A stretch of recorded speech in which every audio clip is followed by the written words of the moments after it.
Hello everyone, it's Dave from JD Cycleworks. Today we have a beautiful 2003 Electraglide. This one we took from a stock 88 cubic inch engine to a 95 inch with a TTS 100 cam. Kept the cylinder heads, throttle body stock. It has a high flow air filter. Has a short Two Brothers 2-to-1 on there.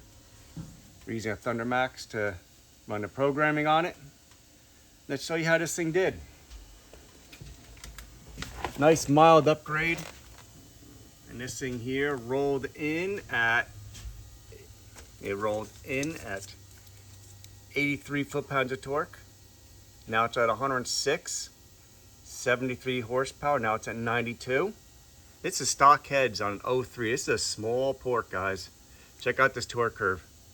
It just comes up, trumps the original one, and just goes, and beautiful power, 92 horsepower.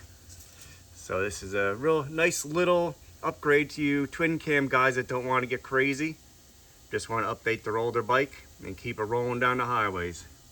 Hope you have a great day. Please like and subscribe.